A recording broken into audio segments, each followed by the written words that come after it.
አሁን ዛሬ በተለይ ካለፈው ጸሎቱ በኋላ ያለውን የመጨረሻዎቹን ቁጥሮች ምዕራፍ 1ን እነሱን እንድናይ ነው የምጋብዛችሁ። እዚያ ውስጥ አንድ ዋና ነገር አለ፣ በጣም ልቤን የሚነካኝ፣ ምናልባትም የዚህ መጽሐፍም ዋና ሊሆን ይችላል ብዬ እጠረጥራለሁኝ እኔ ስመለከተው። ከቁጥር 12 ጀምሮ እስከ ቁጥር 30 ድረስ ያለውን ምዕራፍ 1 የሐዋርያው ጳውሎስ መልእክት ለፊልጵስዩስ ሰዎች፣ እሱን አብረን እንመለከታለን። አንድ ዋና ጉዳይ ነው ውስጡ ያገኘሁት እና እሱን ብቻ መጀመሪያ ተናግሬ ከዚያ እሱን ቀስ ብለን አብረን ብንመለከት እወዳለሁ። ባለ አንድ ዓላማ ሰው መሆን ውጤቱ ደስታ ነው። ስለ አንድ ዓላማ ነው የሚያወራው። ሲንግል ፐርፐስ፣ በህይወታችን አንድ ዋና ዓላማ መኖሩ ደስታን ያባዘዋል። 15 ዓላማ ያለው ሰው ደስታው ብትንትን ነው፣ ሲሰቃይ የሚኖር ነው። አብዛኞቻችን ከባድ መከራ ውስጥ የምንገባው ህይወታችን አንድ ቁርጥ ዓላማ የላትም። አብዛኛው ሰው የሚመኘው ብዙ ነው፣ የሚያስበው ብዙ ነው፣ ዓላማዬ ብሎ የያዘው ብዙ ነው። ከዚህ የተነሳ በጣም የሚሰቃይ ሰው ነው አብዛኛው ሰው። የሚገርም ነው። ጌታችን ኢየሱስ ክርስቶስን አምናለሁ እንኳን እያልን የዓላማ ብትንትኖች ልባችንን ይሰቅሉታል በጣም ብዙ ጊዜ። እና ዛሬ በተለይ ስለ አንድ ዓላማ መያዝ ነው መነጋገር የምፈልገው። ሐዋርያው ጳውሎስ የዚህ ዋና ምሳሌ ነው በጣም። ስለዚህ በሱ ዙሪያ እግዚአብሔር የሚመክረንን ምክር አብረን እንድንካፈል ልጋብዛችሁ ነው የመጣሁት። ይሄ አንድ ብቻ ዓላማ የመፈለግ ነገር መጽሐፍ ቅዱስ ውስጥ አለ በየቦታው፣ እንግዳ ነገር አይደለም። ለምሳሌ ወንድማችን መዝሙረኛው ዳዊት እሱ ምን ይላል አንድ ቦታ ላይ እግዚአብሔርን አንዲት ነገር ለመንኩት አይልም? አንዲት ነገር። እንዴት እግዚአብሔር ተገኝቶ አንድ ነገር ይለመናል? ምን ማለት ነው? እግዚአብሔርን የሚያህል ሀብታም ተገኝቶ እንዴት አንድ ይለመናል?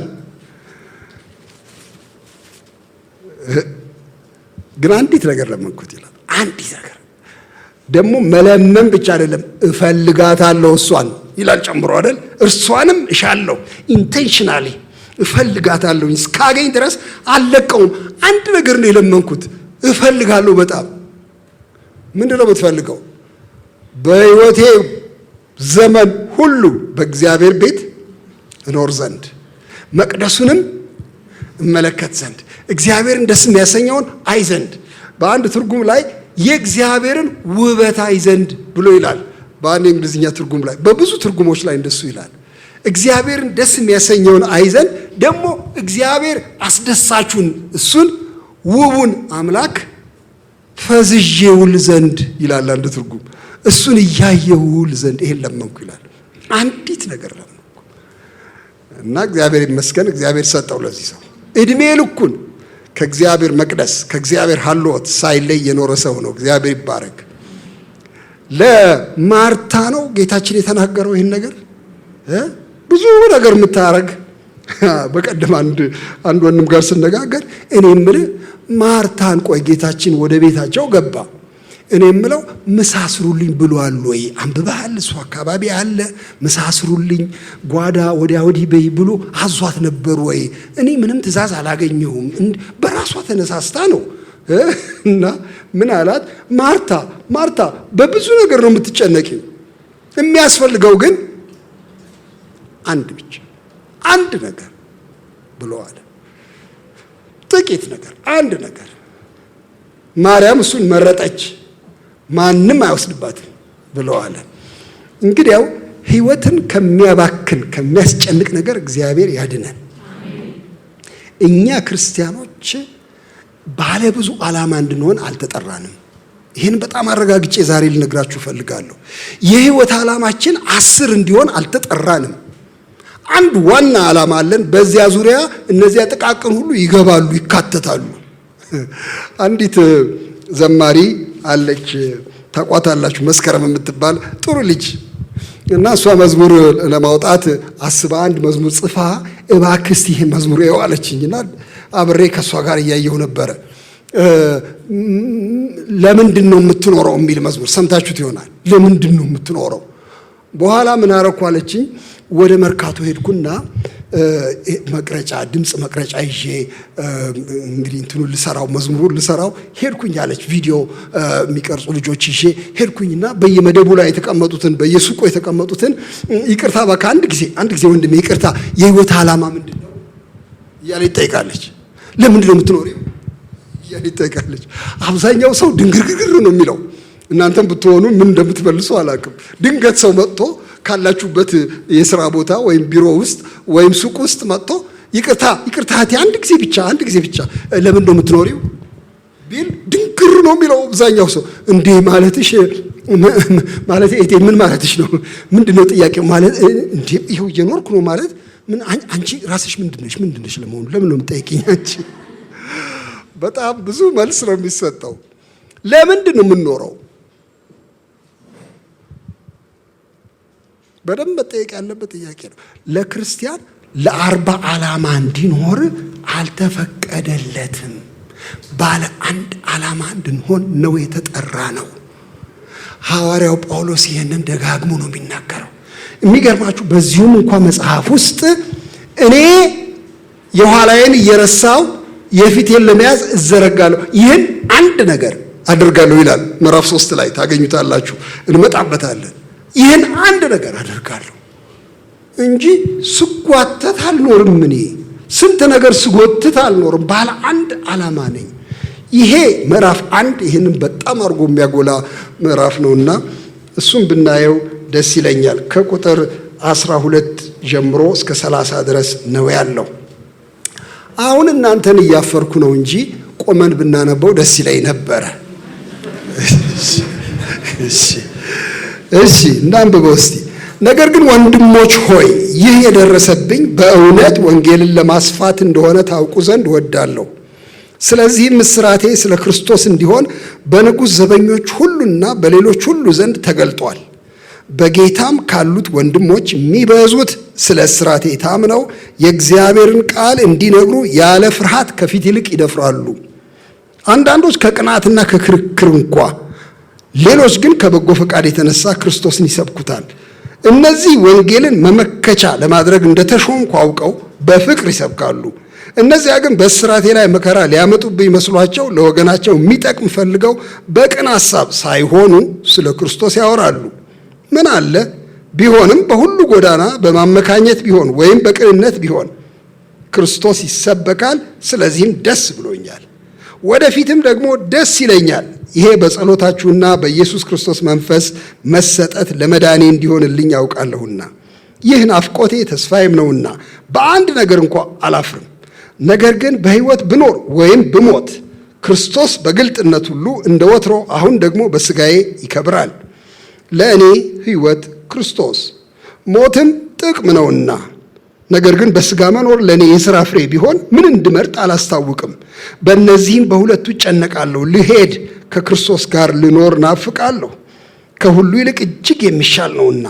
ነገር ግን በሥጋ መኖሬ ስለ እናንተ እጅግ የሚያስፈልግ ነው። ይህንም ተረድቼ በእናንተ ዘንድ እንደገና ስለመሆኔ በእኔ መመካታችሁ በክርስቶስ ኢየሱስ ይበዛ ዘንድ በእምነት ታድጉና ደስ ይላችሁ ዘንድ እንድኖር ከሁላችሁም ጋር እንድቆይ አውቃለሁ። ይሁን እንጂ መጥቼ ባያችሁ ወይም ብርቅ በአንድ ልብ ስለ ወንጌል ሃይማኖት አብራችሁ እየተጋደላችሁ በአንድ መንፈስ እንድትቆሙ ስለ ኑሯችሁ እሰማ ዘንድ ለክርስቶስ ወንጌል እንደሚገባ ኑሩ። በአንድም ነገር እንኳ በተቃዋሚዎች አትደንግጡ። ይህም ለእነርሱ የጥፋት ለእናንተ ግን የመዳን ምልክት ነው። ይህም ከእግዚአብሔር ነው። ይህ ስለ ክርስቶስ ተሰጥቷቸዋልና ስለ እርሱ መከራ ደግሞ ልትቀበሉ እንጂ በእርሱ ልታምኑ ብቻ አይደለም። በእኔ ያያችሁት አሁንም በእኔ እንዳለ የምትሰሙት ያው መጋደል ደርሶባችኋልና እግዚአብሔር የተባረከ ይሁን። ቁጭ እንላለን። በጣም ድንቅ የሆነ ደብዳቤ ነው። ይመችም በጣም የሚያስገርም ደብዳቤ ነው። ደጋግሞ የሚያነሳው ወንጌል የሚል ቃል ነው። አይታችሁት እንደው ወንጌል፣ ስለ ወንጌል ደስ ይለኛል። ስለ ወንጌል መከራ እየተቀበልኩ ነው፣ ታስር ያለሁኝ ግን ደስ ይለኛል። ለምንድን ነው ደስ የሚለኝ? የመከራዬ፣ የስራቴ፣ የጭንቀቴ ምክንያት አልባሌ አይደለም፣ በከንቱ ምክንያት አይደለም፣ በሌብነት አልታሰርኩም፣ የጳውሎስ ንግግር እኮ እኔ የታሰርኩት በሌብነት ስላልሆነ፣ እኔ የታሰርኩት ቋንጃ ቆርጬ ወይ የሰው ቤት ሰርስሬ ስላልሆነ ደስ ይለኛል። ወይ ሰው አምቼ ወይ ፖለቲካ ተናግሬ ወይ ያልሆነ ነገር ውስጥ ገብቼ ፈትፍቼ ስላልሆነ የታሰርኩት እኔ ስለምንድን ነው ይላል? ስለ ወንጌል ስለሆነ በጣም ደስ ብሎኛል ብሎ ይላል። እግዚአብሔር የተመሰገነ ይሁን። ትልቅ ደስታ ነው። በሌላ ቦታ በሐዋርያት ሥራ ላይ ደቀ መዛሙርቱም ይላል ስለ ክርስቶስ ስም ስለተነቀፉ ስለ ስሙም ስለተደበደቡ ደስ እያላቸው ከሸንጎ ወጡ ይላል። ይሄ ማዕረግ ነው ብሎ ነው ወንጌል የሚለው። እሱ ምክንያት ሆኖ መከራ ከተቀበልኩኝ እንዴት ትልቅ ደስታ ነው ብሎ ይላል። ለካ ሕይወቱ የተሸጠው ለወንጌል ነው። በመከራው ደስ ይለዋል በጣም በተደጋጋሚ። እዚህ ላይ የሚያነሳቸው ነገሮች በተለይ አሉ እንዳያችሁት። ይሄ የስቃዩ ምክንያት ወንጌል መሆኑን ሲናገር አንዱ የሚናገረው ነገር በእኔ መከራ ምክንያት ወንጌል ለማስፋት እግዚአብሔር ስለተጠቀመበት ደስ ይለኛል ነው የሚለው። አንዱ አይታችሁ ነው ቁጥር 12 ላይ ወንድሞቼ ይህ የደረሰብኝ በእውነት ወንጌልን ለማስፋት እንደሆነ ታውቁ ዘንድ እወዳለሁ። ወንጌል እንዲዳረስ ሰበብ ሆነ። ይሄ ስርዓት በጣም ያስደስተኛል ብሎ ይላል። አንዳንድ ጊዜ ከደስታ ጎዳና ከምቾት ጎዳና ይልቅ የመከራ መንገድ ለወንጌል መስፋፋት የበለጠ ሊያግዝ ይችላል። ይሄንን በሕይወታችን አይተነዋል።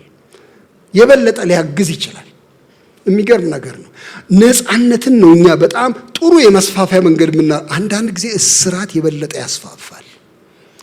እናንተ ብዙ የቆያችሁ ሰዎች እዚህ አሁን አላይም እንጂ ደህና ናችሁ። ብዙዎቻችሁ ግንባራችሁን ሳየው ገና ልጆች እንደሆናችሁ ነው የማየው። በተነጻጻሪ መቼም እኔም ልጅ ነኝ በእውነቱ ግን አለ አይደል አንድ 40 ዓመት በፊት በጣም ከባድ ስደት ነበረና ወንጌልን ለማስቆም ብዙ ጥረት ተደረገ። በጣም ብዙ መከራ በወንድሞች ላይ በእህቶች ላይ ደረሰ፣ በቤተ ክርስቲያን ላይ ደረሰ። የመሰረተ ክርስቶስ ቤተ ክርስቲያን የጻፈችው አንድ መጽሐፍ ላይ ታሪኳን በጻፈችበት ወቅት እዚያ ላይ ምን ይላል? ስንታሰር የነበረው ቁጥር ይሄን ያህል ነበረ። መከራው አልፎ ከእስር ስንወጣና በይፋ ደግሞ ማምለክ ስንጀምር ቁጥራችን የትና የት እጥፍ ሆኖ ወጣን። አባዛን መከራው ይላል። መከራው አባዛን እና ይሄ ምን ይላል ወንድማችን ጳውሎስ? እኔ መታሰሬና መጨነቄ መከራ ማየቴ ለወንጌል መስፋፋት ምክንያት ሆኗልና ደስ ይለኛል። ዓላማዬ እሱ ስለሆነ ነው የሚለው። ዓላማዬ ይሄው ስለሆነ በጣም ደስ ብሎኛል። ደግሞ ምን ይላል ጨምሮ? እኔ በወንጌል ምክንያት እንደታሰርኩ ሁሉ ሰው አውቆታል ይላል። ይህ እኮ በጣም ኢምፖርታንት ነው። የንጉሥ ዘበኞችም ዘንድ ታውቋል እስራቴ ስለ ወንጌል መሆኑ ይላል አይደል? የሚቀጥለው ቁጥር ላይ ስለዚህ እስራቴ ሁሉ ስለ ክርስቶስ እንዲሆን በንጉሥ ዘበኞች ሁሉና በሌሎች ሁሉ ዘንድ ተገልጧል። እግዚአብሔር የተመሰገነ ይሁን። ጭምጭምታው ሲወራ ለምንድን ነው የታሰረው? ምንድነው ምክንያቱ? ወንጀሉ ምንድነው ሲባል ስለ ክርስቶስ እንደሆነ የንጉሱ ዘበኞች ሳያደርሱለት አይቀርም ለንጉሱ ሰምተዋል። እነሱ ሌሎችም ሰዎች ሰምተዋል እና በዚህ ደስ ይለኛል። ይፋ ሆኗል መታሰሬ። አልሸማቀቅበትም እኮ ነው፣ አልሸማቀቅም። እያንዳንዱ ሰው ስለ ክርስቶስ ነው የታሰረው ሲል በጣም ደስ ይለኛል። ለወንጌል መስፋፋትም ምክንያት ሆኗል። ጨምሮ ምን ይላል? እንዲያውም አንዳንዶች ይላል እንዲህ ይላል፣ በጌታ ካሉት ወንድሞች የሚበዙት ስለ እስራቴ ታምነው የእግዚአብሔርን ቃል እንዲነግሩ ያለ ፍርሃት ከፊት ይልቅ ይደፍራሉ። ይሄ በጣም ነው የገረመኝ ለኔ። እናንተ እንዴት እንደምታስቡ አላውቅም። እንዴ ጳውሎስ ስለታሰረ እንዴት ይደፍራሉ? እነሱ አይፈሩም እንዴ? እንዲያውስ ምን ማለት ነው? ታሰረ ይሄ ሰው ዋናችን ነበረ፣ አሰሩት እሱን ብለው እንዲያውስ መፍራት የለባቸውም ወይ? አይ ከፊት ይልቅ ወንጌል ለመናገር ድፍረት አገኙ በእኔ መታሰር ይላል። ይሄ የሚያስገርም ነገር የእግዚአብሔር መንፈስ ስራ ነው። ምን ማለት ነው ይሄ? አንዳንድ ጊዜ የኛ መከራ ሰዎችን ወደ ጌታ እንዳይቀርቡ የሚከለክል ነው የሚመስላችሁ? ጥርጣሬ ነው። አንዳንድ ጊዜ እንደዚህ ነው ሰው የሚያስበው።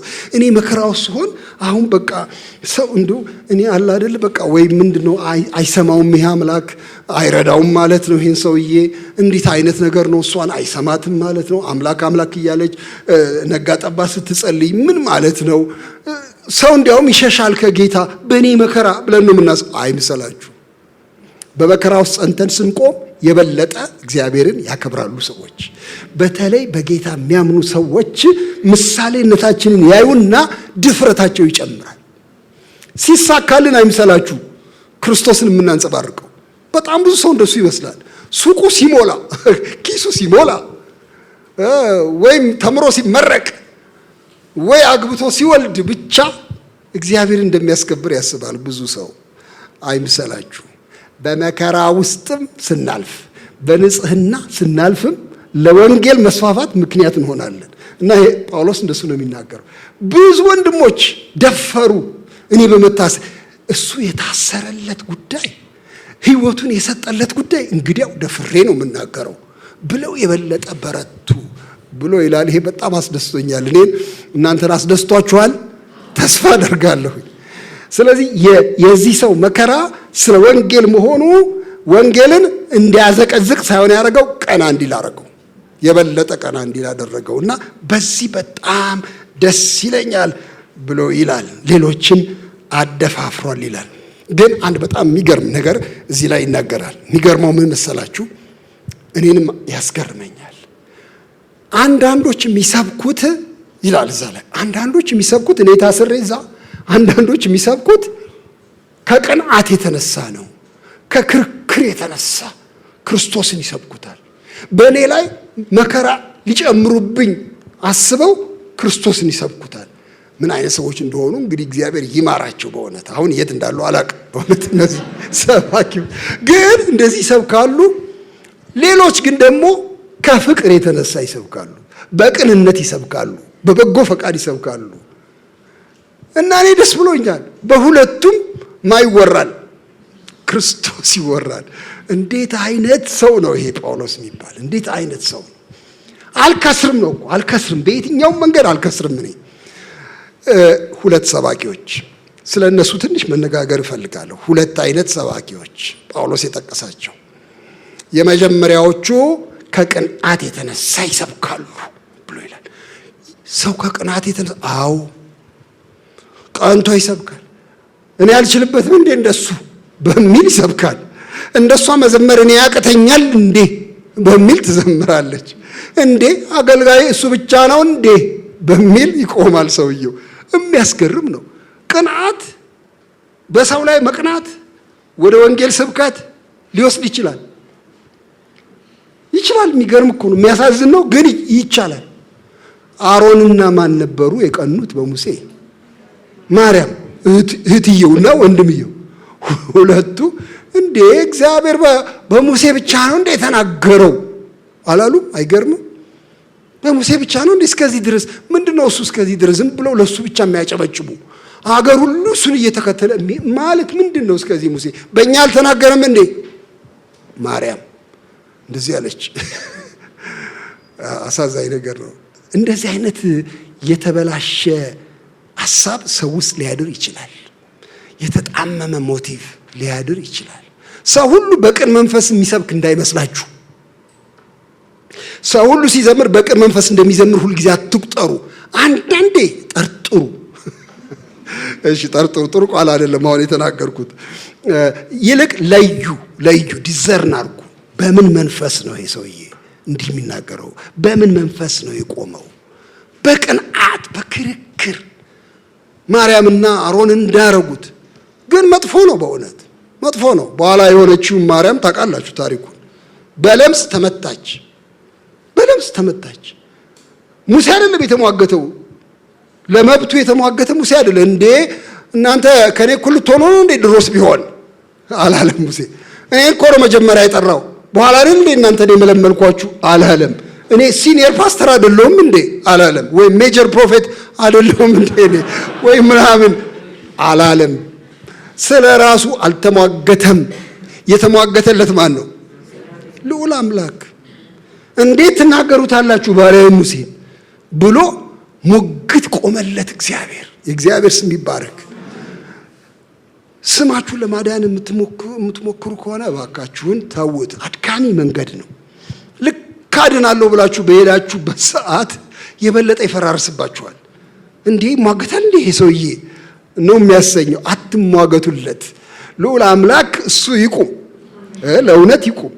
እና እነዚህ ሰዎች ከቅናት የተነሳ ለምንድን ነው በላይ ላይ መከራ ሊያመጡብኝ የሚለው ብዬ ጠይቄያለሁ። እኔ ምን ማለት ነው ይሄ? እንዴት ነው በሱ ላይ መከራውን የሚያበዙበት? ግን አንዳንድ ጊዜ አንዳንድ ሰዎች ሲናገሩ እንደሰማሁት አንዳንድ ጊዜ ፉክክር ያኛውን ሰውዬ ለማሳነስ ይጠቀሙበታል ሰዎች። እኩል ነን እኛም እስከዚህ፣ እሱ ታዲያ ምንድን ነው ይሄን ያህል የምታንቆላጵሱት እንዲባል ሰውየውን ለማሳነስ በሚወዱት በሚያከብሩት መካከል ዝቅ ለማስደረግም አንዳንዴ ይሰራል። እና በዚህ አይነት ይሰብካሉ አንዳንዶቹ አለ። ቅንዓት፣ ክርክር፣ ፉክክር።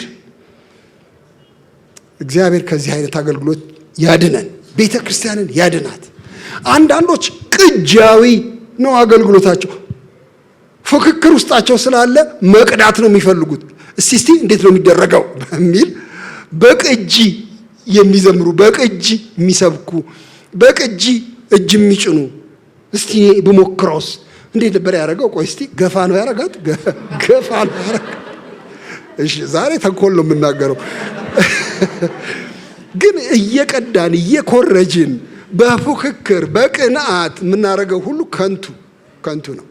የሚገርመው ግን እሱንም እንኳን ወንድማችን ጳውሎስ እሱንም እንኳን እንኳን እሱም ሆነ ቢያንስ ስለ ክርስቶስ ይናገራሉ። ክርስቶስ ይወራል በሰፈሩ። ስለዚህ እኔ ደስ ብሎኛል፣ ዋናው እሱ ነዋ ብሎ ይላልና የሚያስገርም ነው። ግን እነዚህ አይነቶች ባሉበት አንጻር ደግሞ ሌላ አይነት ሰባኪዎች አሉ። እዛ ላይ አይታችኋል አይደል? አንዳንዶች እንደዚህ ይልና አንዳንዶች ግን ደግሞ ይላል፣ ሌሎቹ ግን በፍቅር ይሰብካሉ ይላል። በፍቅር እሱ አስደስተኝ በጣም። በተለይ እነዚህ በፍቅር የሚሰብኩቱ እኔ ወንጌልን ለመመከት የቆምኩ እንደሆነ ተረድተው በፍቅር ይሰብካሉ ይላል። ሬኮግናይዝ አድርገው የኔን አገልግሎት እኔ የምሰራውንም ጎሽ እንኳን ሆነ እያሉ ግን የራሳቸውን ፈንታ ደግሞ ይሰብካሉ። እግዚአብሔር ይመስገን። ይሄ የፍቅር አገልግሎት ይባላል። ሌላውን በማሳነስ ሳይሆን ሌላውንም በማክበር እንዲያውም በመርዳት ነገር ግን የራስን ፈንታ ደግሞ በመስጠት እግዚአብሔር ይመስገን በፍቅር ይሰብካሉ። አንዳንዶች በበጎ ፈቃድ ይሰብካሉ እንጂ በማስመሰል አይደለም፣ ወደው ከልባቸው እንጂ በጭንቅ አይደለም የሚያደርጉት፣ በጥመት አይደለም፣ ከተሳሳተ መነሻ ሐሳብ አይደለም፣ በቅንነት ይሰብካሉ። ግን በሁለቱም ይሰበክ፣ ክርስቶስ ይሰበክ አለ። እግዚአብሔር ይመስገን። በሾኬ መጥለፍ ሐሳብ የለውም ጳውሎስ። አንዳንድ ጊዜ እንደሱ ይሆናል በአገልጋዮች መካከል። እግዚአብሔር ያድን በእውነት። አንዳንዶች በቃ እንዴት ባለ መንገድ አንዱን ወደ ታች እንዴት እንደሚደረግ ብዙ ተንኮል ውስጥ ይገባል። እግዚአብሔር ከዚህ ያንጻል። ስለዚህ መርምሩ። ሁልጊዜ በአገልግሎት ስትቆሙ፣ በየትኛውም አገልግሎት መስክ ብትሆኑ፣ በጸሎት አገልግሎት ቢሆን፣ በቤት ጽዳት አገልግሎት ቢሆን፣ በምንድን ነው በስብከት ቢሆን፣ በመሪነት ቢሆን፣ ልጆችን በማስተማር ቢሆን፣ በመዘመር ቢሆን፣ በየትኛውም አገልግሎት ቢሆን ሞቲቫችሁን እሱን መርምሩት። ይሄ የእሱ ምርመራ ነው። በእውነተኛ መንገድ በፍቅር የሌሎችንም በማክበር ከእግዚአብሔር ጋር በተገናኘ መንገድ አገልግሎታችን እንድንሰጥ የሚያስተምር እንደሆነ አያለሁ። እና ጳውሎስ ግን ለምንድን ነው ደስ የሚለው በሁለቱም ቢሰበክ? ዓላማው አንድ ብቻ ስለሆነ ነው። ክርስቶስ ይሰበክ የሚል ነው። እግዚአብሔር የተባረከ ይሁን። ጥቅል አድርጎለታል ይሄ ክርስቶስ የሚባለው ሐሳብ። ከዚያ በኋላ የሚናገረው ነገር ጳውሎስ በሁለተኛው ክፍል ይሄ ክርስቶስ የሚባል ሕይወቱን በሙሉ እንደያዘው ነው በጣም አድርጎ። እሱ በጣም ያስደንቀኛል። ምን ይላል ሲናገር? ለእኔ ይላል ቁጥር 19 ቢጀምር ጥሩ ነው። ይሄ በጸሎታችሁ በኢየሱስ ክርስቶስ መንፈስ መሰጠት ለመዳኔ እንዲሆንልኝ ያውቃለሁ። ይሄ አሁን የሚደረገው ስብከት የሚደረገው አገልግሎት በሙሉ እናንተ ከጸለያችሁ መንፈስ ቅዱስ ከተሰጠኝ ደግሞ በቃ ያድነኛል፣ በጎ ይሆንልኛል ነው። ናፍቆቴም ተስፋዬም ይሄ ነውና በምንም አላፍርም ይላል።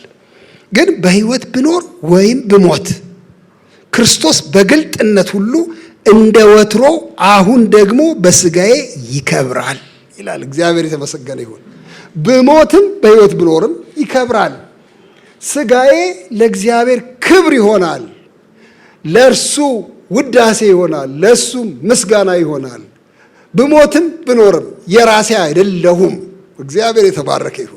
የራሴ አይደለሁም። በጣም የሚያስገርም ነገር ይህንን ሳነብ ያገኘሁት ለጳውሎስ በጣም ሴንትራል የሆነው ማዕከላዊ የሆነው ነገር ክርስቶስ ነው። አሁን ዝቅ ብለንም እናየዋለን። ክርስቶስ ነው በጣም ማዕከላዊ፣ የህይወቱ ማዕከል። የሚሽከረከረው በክርስቶስ ዙሪያ ነው። እንዝርት ቢሆን የሚያጠነጥነው በሙሉ የጳውሎስ ህይወት በዚያች እንዝርት ዙሪያ ነው። እንዝርቱም ክርስቶስ ነው። እና ቅድም ቤቴ ቁጭ ብዬ የኔ እንዝርት ምንድን ነው? በምን ዙሪያ ነው የምሽከረከረው እያልኩ ራሴን ጠይቃለሁ። በምን ዙሪያ ነው? እኔው ራሴ ነኝ እንዝርቴ ማለቴ። እንግዲህ ሁሉ ነገር በእኔ ዙሪያ፣ የኔ ደስታ፣ የኔ ሰላም፣ የኔ ምቾት፣ የኔ ምናምን ከሆነ እንዝርቱ እኔ ሆኛለሁ። የሚያሳዝን ነው። በጣም በሚያሳፍር መንገድ ወንጌላውያን ክርስቲያኖች በአሁኑ ሰዓት እንዝርት ራሳቸው ሆነዋል። በራሳቸው ማዕከል ነው የሚዞረው ሁሉ ነገር። ከልጄ ጋር ስንነጋገር ባለፈው ሳምንት ያለ አግባብ ቀልጄባታለሁ መሰለኝ። ድመት ወዳጅ ናት ብዬ። እውነት ነው፣ ድመት በጣም ነው የምትወደው። እና እንደ አጋጣሚ ሆኖ ደግሞ እኔ አንድ ቦታ አንድ ቤተ መጽሐፍት ውስጥ ዝም ብዬ ሳገላብጥ አንድ መጽሐፍ ድንገት አገኘሁ እና ገረመኝ በጣም። መጽሐፉ ምን ይላል? ካት ኤንድ ዶግ ቲዮሎጂ ይላል። የድመትና የውሻ ነገረ መለኮት ይላል። እና ገርሞኝ በጣም ሁለት ስዕሎች አሉበት፣ ውሻው በዚህ በኩል ድመቷ በዚህ በኩል፣ እና የድመትና የውሻ ስነ መለኮት። በኋላ አስገርሞኝ ፎቶግራፍ አነሳሁት ለልጄ ልልክላት፣ ምክንያቱም እሷ ያ ድመት ነው የምትወደው፣ የታወቀ ነገር ነው። እና በኋላ ቀስ ብዬ ማንበብ ጀመርኩኝ። የብዙ ሰው ቲዮሎጂ እዚህ ውስጥ ይፈተሻል ይላል። እንዴት? እንደዚህ ነው ይላል። እዚያ ላይ ዝርዝር ሲናገር አንዳንዶቻችሁ አንብባችሁት ሊሆን ይችላል። ምናልባት ምን ይላል? ውሻ ምን አረገ ሲናገር ስለ ጌታው ስለ አሳዳሪው ሲናገር የኔ አሳዳሪ የኔ ጌታ በጣም ድንቅ ሰው ነው። በጣም በእውነት በየጧቱ እየተነሳ ያበላኛል፣ ሲጠማኝ ውሃ ይሰጠኛል።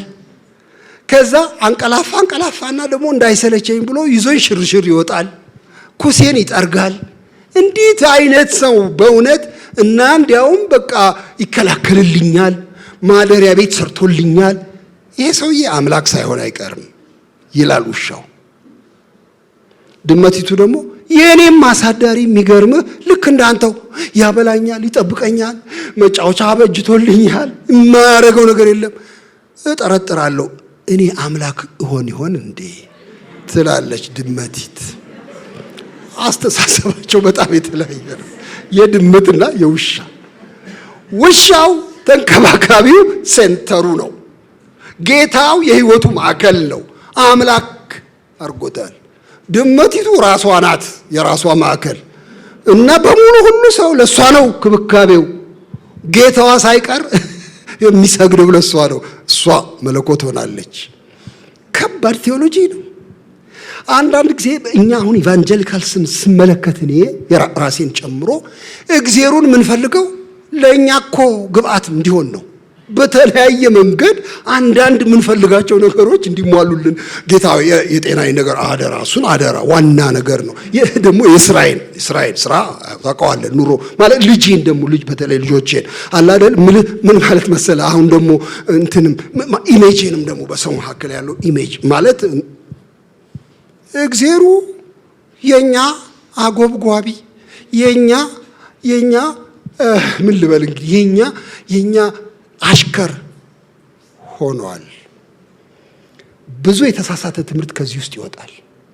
በየቦታው የምንሮጠው በየደጃፉ ሄደን የምንሮጠው ይሄን ሰው ፈልጋለሁ፣ ያኛውን ሰው ፈልጋለሁ፣ እንትና ይጸልይልኝ፣ እንትና ጋር ብሄድ ይሻለኛል እንትን የሚያሰኘን አብዛኛው ሴንተር እኛ ስለሆንን ነው።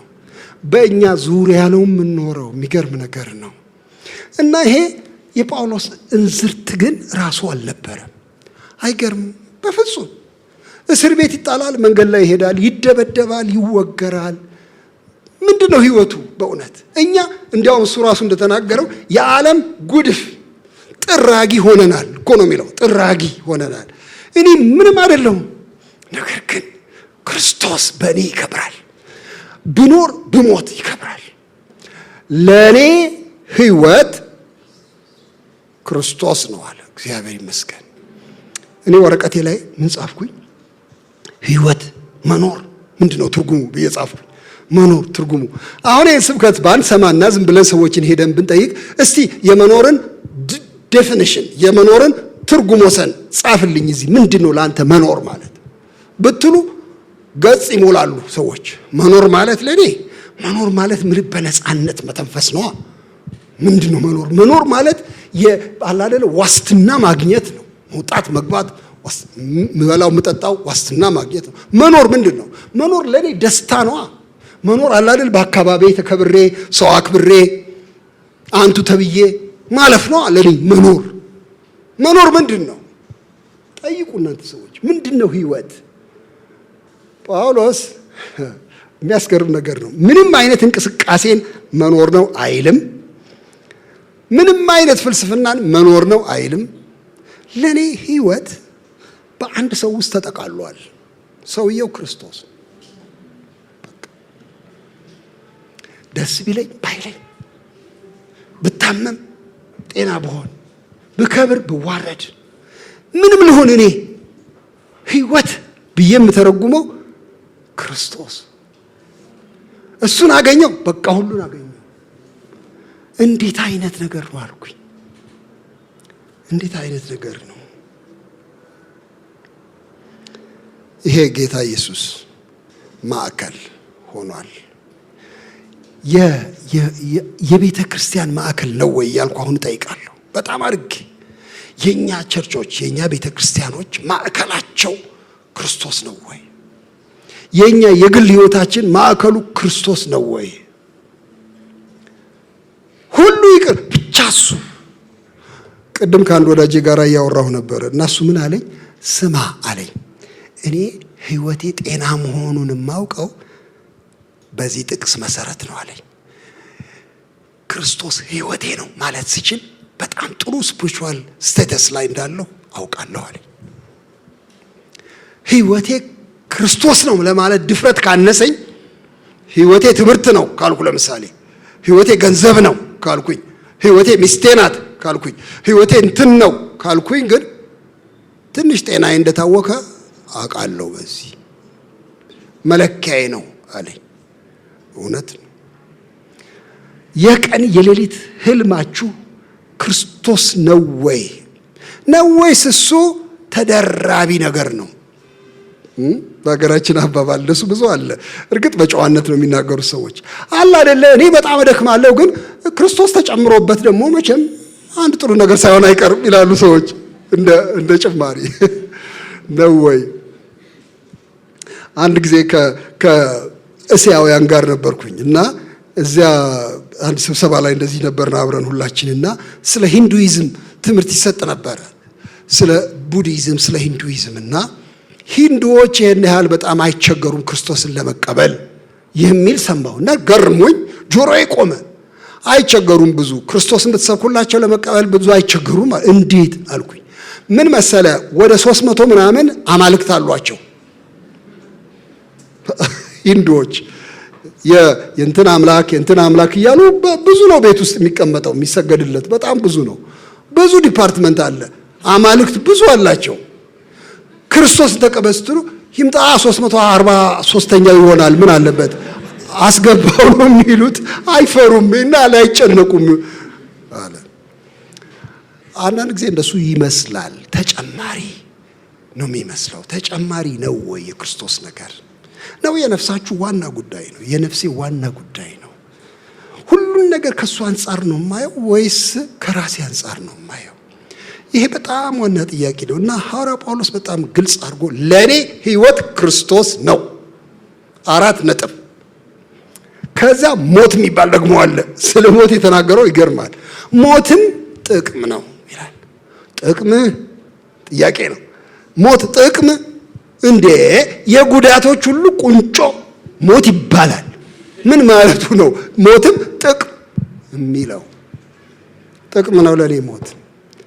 እንዲያውም እውነት ለመናገር ምክንያቱም በኋላም እናየዋለን፣ እኔ ብኖር ደስ ይለኛል፣ ጥቅም እሰጣለሁ ለሰው። ብሞት ደግሞ ወደ እሱ እሄዳለሁ፣ ወደ ጌታዬ። ደግሞ ይሄ ከሁሉ የተሻለው ነው፣ ወደ ጌታዬ ወደ እርሱ መሄድ። ስለዚህ ሞት ተንከባክቦ የሚያደርሰኝ አሽከርካሪ ነው እና ጥቅም ነው እንጂ ሞት ጥቅም ነው ብሎ ይላል። ሞትን እንደ ጥቅም ለማየት የሚያስችል ነገረ መለኮት መሰራት አለበት። እንደዚህ አስባለሁ። አሁን እንደሱ አይታሰብም። በእኛ አካባቢ ሞት እንደ ጥቅም ማንም አያስበው። ምንም ማድረግ ስለማንችል ማስቀረት ስለማንችል ብቻ ከንፈር መጠን መቼም እንግዲህ የጌታ ፈቃድ ይሁን እንላለን እንጂ ጥቅም ምን ማለት ነው? እንዴት አድርጎ ነው? ጥቅም ነው። እንዲያውም ይላል ጳውሎስ፣ እንዲያውም እኔ አሁን ተቸግሬያለሁ ምርጫ ላይ ነው የሚለው። አይታችሁታል? ምርጫ ላይ ተቸግሬያለሁ። ልሄድ ከክርስቶስ ጋር ልኖር እናፍቃለሁ፣ ከሁሉ የሚሻል ነውና። ግን ደግሞ በስጋ መኖሬ ለእናንተ ፍሬ የሥራ ፍሬ ቢሆን ደግሞ ይሄንሞ ያስመኘኛል፣ ብጠቅማችሁ ደስ ይለኛል፣ እሱም ያስጎመጀኛል፣ ያኛውም ያስጎመጀኛል። አንድ ቀን ይህን ሳነብ በጣም ስቅ ያለሁ እኔ እንዴ ተጨነቅኩ ነው የሚለው። በሁለቱ ምርጫ ተጨነቅኩ ነው የሚለው። እንዴ ሸሚዝ መምረጥ መሰለው እንዴ ጳውሎስ? ማለት አረንጓዴውን ልልበስ ነጩን ልልበስ ብሎ እንደሚያስብ ሰው ልሙት ልኖር ይባላል እንዴ? እንደዚህ አልኩኝ። ይባላል። ያው እኔ አይደለሁም ያልኩት፣ ይባላል። ለምርጫ ይቀርባል ሞትና ሕይወት። ለምንድን ነው ለምርጫ ይቀርባል? እሱም ብቻ ነው ልናገር የምፈልገው። ለምን ለምርጫ ቀረበ? ምርጫ ሁለት ተፎካካሪ ነገሮች ሲኖሩ የሚደረግ ነገር ነው። አለዚያ ትምህርቱ ለጳውሎስ ሁለቱም የሚፎካከሩ ናቸው። እስከዚህ በጣም የተራራቁ አይደሉም። መኖርም ሕይወት ራሱ ክርስቶስ ነው፣ መሞትም ወደ ክርስቶስ የሚያደርስ መንገድ ነው። ስለዚህ በጣም ተጨነቅኩኝ፣ የቱን እንደምመርጥ አላውቅም ብሎ ይላል። ግን መቼም አንዳንድ ጊዜ ምርጫ ባይኖረን ይሻለናል። አንዳንዶቻችን ምርጫ ባይኖረን በቃ ጠቅልለን አንዱን ብቻ እናደርጋለን። ግን ምርጫ ላይ ወደቀ ሐዋርያው ጳውሎስ፣ ምርጫ ላይ ወደቀ። ልኑር፣ ልሂድ፣ ልኑር አለ። ግን የሚገርመው ያደላው ወደ መኖሩ ነው። ልብ ብላችሁታል? ወደ መኖሩ ያደላበት ምክንያት ደግሞ ለራሱ አይደለም። ለራሱ እኮ አይደለም። ብኖር ይሻላል፣ እንደው ልጄን ድሬ እንደምንም እንደው ዓለሟን አይቼ አይደለም። ግልጽ ነው አለ አይደለ? አንዳንድ አሁን እኔ ጌታ መጥቶ ልውሰድ ቢለኝ ትንሽ ጉሮሮዬን መጠራርግ ይመስለኛል። በእውነት በቀላሉ ለመሄድ የተሰናዳሁ ነኝ ብዬ አልደፍርም። ትንሽ ቀን ብትሰጠኝ እንደው አንዳንድ ነገር አለ ያልጨረስኩት ማለት አንዳንድ ነገር እምለው ስለ አንዲት አሮጊት የተነገረውን በጣም ብዙ ጊዜ ተናግሬያለሁ። መቼም እንዳይሰለቻችሁ። እሳቸው ሞት ቤታቸው መጣ ሲባል ሰምቻለሁ። መጥቶ ቤታቸው ሲያዩት ደነገጡ። እንዴ ሞት ምን አመጣ? እንዴ ለምን እንደመጣ ተሽው ነው አለ ሞት። እና ልትወስደኝ ነው እንዴ? ታዲያሳ ብሎ አለ። በኋላ ደነገጡ። ወይ አታርገው አሉ። በግድ የለም ብሎ ሄደ አሉ። ይታዘዝ ይመስል በኋላ መጣ ደግሞ አሉ። ትንሽ ቆይቶ መጣና ያው እንግዲህ መጥቻለሁ አላቸው። ደነገጡ። አሁንም እንደገና ወይ ምን አለበት እንደው ትንሽ ጊዜ ብትሰጠኝ ትንሽ ጊዜ ስንት አሉ ሞት ስንት ጊዜ ልስጦት በኋላ አሰቡና አለ አይደል አንድ 5 ማለቴ አለ እንትን እንደው ካልከበደ አንድ 10 ዓመት ማለት አንድ 20 ዓመት በኋላ ዝም ብሎ ሲያቸው ሴትዮ አንድ አሮጊት ብትረሳው ምን ትሆናለህ አንተ ብለው አሉት። አይረሳም በምንም አይነት የታወቀ ነው። እና የእሳቸውን ሰምቼ ሳቅኩኝ። እኔ ግን እኔስ ጋር ቢመጣ ደግሞ ብዬ ራሴ እጠይቃለሁ። እንደ ጳውሎስ እንዴ ብዬ ቶሎ አፈፍ ለማለት የተሰናዳሁ ነኝ ወይ እያልኩ ጠይቃለሁ። ልሄድ ከክርስቶስ ጋር ልኖር ናፍቃለሁ። እግዚአብሔር የተባረከ ይሁን። መሄድ ቄስ በላይ ነው ይሄን ደጋግሞ ሲሰብከው ሰምቼ በጣም ደስ ብሎኛል። ልሄድ ብሎ ልሞት አይልም፣ ልሄድ ልኖር ነው የሚለው እያለ ይሰብካል። እሱ እውነቱን ነው። ልሄድ ከክርስቶስ ጋር ልኖር፣ ልቀር ከእናንተ ጋር ልኖር፣ ሁለቱም ኑሮ ነው። እውነት ለመናገር እናፍቃለሁ ብሎ ይላል። ግን ስለ እናንተ ብቆይ ጥሩ ነው ይላል። በመጨረሻ አሁን ወደ መጨረሻው እየደረስን ነው። ይሄ የጳውሎስ ሲንግል ፐርፐስ አንድ ዓላማን ሰውነት በእነሱም እንዲጋባ ይፈልጋል ጳውሎስ። የሚገርመው ስለ ወንጌል ስለ ክርስቶስ የሚኖረው ኑሮ ለሱ ብቻ ሳይሆን ለነሱም እንዲሆን ይፈልጋል። እና እነሱን የሚመክረውን እንስማና እንደምድመው እስቲ ምንድነው የሚላቸው? እንዲህ ይላቸዋል። ቁጥር 27 ጀምሮ 26 ጀምሮ 27 ነው። እሺ ይሁን እንጂ መጥቼ ባያችሁ ወይም ብርቅ በአንድ ልብ ስለ ወንጌል ሃይማኖት አብራችሁ የተጋደላችሁ በአንድ መንፈስ እንድትቆሙ ስለ ኑሯችሁ እሰማ ዘንድ ለክርስቶስ ወንጌል እንደሚገባ ኑሩ።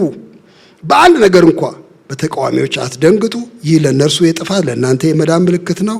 ይህ ከእግዚአብሔር ነው፣ ስለ ክርስቶስ ተሰጥቷችኋል። ስለ እርሱ መከራ ልትቀበሉ ደግሞ እንጂ በእርሱ ልታምኑ ብቻ አይደለም። በእኔ ያያችሁት አሁንም በእኔ እንዳለ የምትሰሙት ያው መጋደል ደርሶባችኋል። እግዚአብሔር ይባረክ። ምንድን ነው የሚላቸው በመጨረሻ? እንደኔ ሁኑ ነው። በቃ እንደኔ ሁኑ፣ በአንድ መንፈስ ሁኑና ስለ ወንጌል ምን አድርጉ ነው የሚለው? ተጋደሉ ይላል። እግዚአብሔር የተባረከ ይሁን። ተጋደሉ። አንዳንድ ጊዜ ተጋድሎንና ወንጌልን አብረን ማሰብ አንወድም። ወንጌልን ስበኩ ብንባል ደስ ይለናል። ወንጌል ተናገሩ ብንባል ደስ። ስለ ወንጌል ተጋደሉ ሲባል መጋደል ጦርነት አለው? አዎ አለው። ባለፈው ሳምንት ስንነጋገር ነበረ።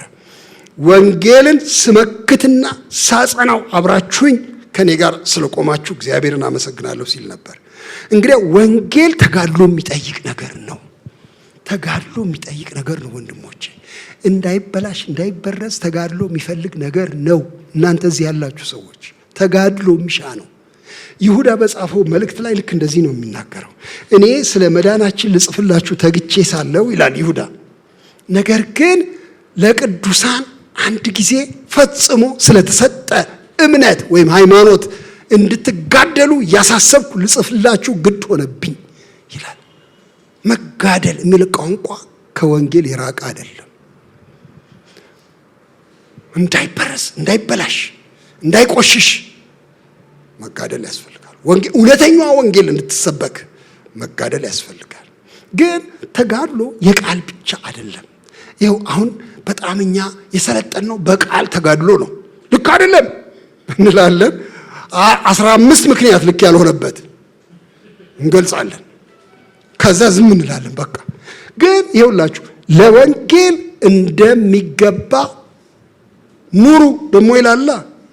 ተጋድሎ በኑሮውም ጭምር ነው ወንድሞቼ። እንዲያውም ሰውን ኮንቪንስ የሚያደርገው የኛ ክርክር ሳይሆን የኛ ኑሮ ነው። ምንም ጥያቄ የለው። ለወንጌል እንዲንበረከኩ ሰዎችን የሚያደርገው የኛ የንግግር ችሎታ አይምሰላችሁ። መናገር እንደሚያስፈልግ አምናለሁ እኔ። በጣም ተጠየቃዊ በሆነ መንገድ የወንጌልን ቃል መስበክ እንደሚያስፈልግ አውቃለሁ። በእውነት ይገባናል። ክርክሮችን መመለስ መቻል አለብን። አየሩ ላይ የተነዛውን ክፉ አስተሳሰብ መመለስ መመከት መቻል አለብን። ግን የሚያሰማው ኑሯችን ነው። ድምጻችን አይደለም። ሰዎች ወደ ቀኝ ወደ ግራም አይሉም። በቃ እውነተኛ ኑሮ ሲያዩ አይናቸውን ሰበር ያደርጋሉ። እውነተኛ ኑሮ ሲያዩ ጆሮአቸውን ነቃ ያደርጋሉ። እውነተኛ ኑሮ ለወንጌል እንደሚገባ ትኖሩ ዘንድ ብሎ ይላል። ከዛ ሶስተኛ ነገር የሚነግራቸው ማስከፈሉ አይቀርም ወንጌል ይላቸዋል። ማስከፈሉ አይቀርም። ተቃዋሚዎች ይነሱበታል እና ይሄ የምትከፍሉትን ክፍያ እንደ ሰቀቀን አትዩት ነው የሚለው። አይታችኋል። ይሄ ከእግዚአብሔር ምን ሆኗል ነው የሚለው፣ ተሰጥቷችኋል። በኋላ ዛሬ ገርሞኝ ወረቀቴ ላይ ስጦታ ነው ማለት ነው አልኩኝ። ስለ ወንጌል የሚደርሰው መከራ በላያችን ላይ ስድብ ይሁን፣ ነቀፋ ይሁን፣ ማንቋሸሽ ይሁን፣ የሥራ እድገት መከልከል ይሁን፣ በወንጌል ምክንያት የሚመጣ መጠላት ይሁን፣ ማናቸውም ነገር ስጦታ እንድትድኑ ብቻ ሳይሆን ይሄንንም ጨምሮ ሰጥቷል። this is part of the package። ጌታ ሲሰጥ መዳንን ጨምሮ ከመዳን ጋር ደግሞ ይሄው መከራን ጨምሮ ሰጠ። ስጦታ ነው። እንደሱ ውሰዱት። ከጌታ ዘንድ የተቀበላችሁት ስለ ወንጌል የሚደርስ መከራ ስጦታ ነው ብሎ ይላል። በዚህ መንፈስ ያዙት። እግዚአብሔር ይርዳል በእውነት። እና ዛሬ እንግዲህ ልጠቅልለው ይሄንን ዋና ሐሳብ ወንድማችን ሐዋርያው ጳውሎስ የነገረን ባለ አንድ ዓላማ ሰዎች ሁኑ ነው የሚለው። ምንም ምርጫ የላችሁም ብዙ ዓላማ ለማበጀት። ሁለተኛ ቆሮንቶስ ምዕራፍ 5 ላይ በጣም የሚያስገርም ቃል አለ። ታውቃላችሁ እናንተ አስገራሚ ቃል ምን ይላል እዚያ ላይ? አንዱ ስለ ሁሉ ሞተ፣ እንግዲያስ ሁሉ ሞቱ ይለናል። በጣም ይሄ በቃ እንደው በጣም የተሳሳተ ቴዎሎጂ ነው የሚመስለው ንግግሩ። አንዱ ስለ ሁሉ ሞተ ካለ እንግዲያው ሎጂኩ ሌሎቹ ሁሉ ዳኑ መሆን አለበት አይደል እንዴ? እንደሱ እኮ ነው መሆን ያለበት። አንዱ ስለ ሁሉ ከሞተ ወክሏቸው ከሞተ ሌሎቹ መዳን አለባቸው። ቤዛ ሆኖ ከሞተ እነሱ ማምለጥ አለባቸው። ግን ጳውሎስ የሚለው የለ ሞቱ ቤዛዊ ብቻ አይደለም ምትካዊም ነው። ወኪል ሞት ነው ሞቱ እና በውክልና ውስጥ ሌሎቹም ሞቱ። ጌታ ኢየሱስ ሲሞት ለኛ ነው የሞተው፣ ግን ስለ እኛም ነው የሞተው። እናንተ ስለ ብላችሁ ተፈርሙ የለ እንዴ? ሰውየው እኮ የለም ያለ ያህል ይቆጠር ነው አይደል? ያለ ያህል ይቆጠር። በኋላ ፈርመሃል፣ ይሄው ስለ ተብሎ ተፈርሞልሃል እኮ ይባላል። ሲሞት ሊያድነን ብቻ ሳይሆን ሊገለንም ሞተ። ከባድ ነገር መለኮት ነው። አንዱ ስለ ሁሉ ሞተ፣ በውክልና ውስጥ እንግዲያስ ሁሉ ሞቱ። የራሳችን የምንለው ህይወት እንዳይኖረን ነው የሞተው እና ሞትኩ ይላል ጳውሎስ። ታዲያ ወንድም ጳውሎስ ሞትኩ ማለት ምን ማለት ነው? ግራም ያጋባ ንግግር ነው። ይሄው ቅድም እንጀራ በምስር ወጥ ስትበላ አላየውም እንዴ? ሞትኩ ማለት ምን ማለት ነው? ማለት ጫማ ስታስጠርግ አላየውም እንዴ? ቅድም ትምህርት ቤት ሰዓት ደረሰብኝ ብለህ ስትሮጥ አላየውም ወይ? ሞትኩ ምን ማለት ነው? በህይወት ያሉት ወደፊት ለራሳቸው እንዳይኖሩ ነገር ግን ለሞተላቸውና ለተነሳላቸው ለእርሱ እንዲኖሩ እርሱ ስለ ሁሉ ሞተ ይላል። እንግዲህ ወንድሞቼ የዓላማ ምርጫ የለንም። ግልጽ ነው። አንድ ብቻ ዓላማ ተሰጠን፣ ለሞተልን እና ለተነሳልን ለሱ ምን ለማድረግ? ለመኖር። እግዚአብሔር የተባረከ ይሁን። ለሱ ለመኖር እና ጢሞቴዎስን ሲነግረው ምን ይላል ሐዋርያው ጳውሎስ? ለክርስቶስ ኢየሱስ በጎ ወታደር ሆነ ከኔ ጋር እንድትሰለፍ ጠይቃለሁ። ዘማች ሁሉ ወታደር ሁሉ ለጦር ያስከተተውን ደስ ያሰኝ ዘንድ ትዳር በሚገኝበት ንግድ ራሱን አያጠላልፍም ብሎ ይላል። ትዳር የምትለዋ የድሮ አማርኛ ናት። ኑሮ ማለት ነው። ኑሮ ማለት ነው። ትዳሯን ጣለች ማለት ባሏን ፈታች ማለት አይደለም። ያው ይገባችኋል። የቆየ አማርኛ ነው። ኑሮ ማለት ነው ትዳር። ትዳር በሚገኝበት ንግድ ማለት እንግዲያው ኑሮ ጠቦት ከውትድርናው ከጥሪው አያፈናቅለውም። አንድ ብቻ ዓላማ ነው ያለው። አዝማቹ ና ካለው ይሄዳል። አዝማቹን ለማስደሰት ይሮጣል። ልክ እንደዚያ ነው ሕይወት ብሎ ጳውሎስ ለጢሞቴዎስ ይነግረዋል። ለእኛም ይኸው ነው ወንድሞቼ። ባለ አንድ ዓላማ ያርገን። 14 ዓላማዎችን ሁሉ ሰብስቦ በዚህ ዓላማ ውስጥ ያስገባልን። ይሄ ነው ጸሎቴ።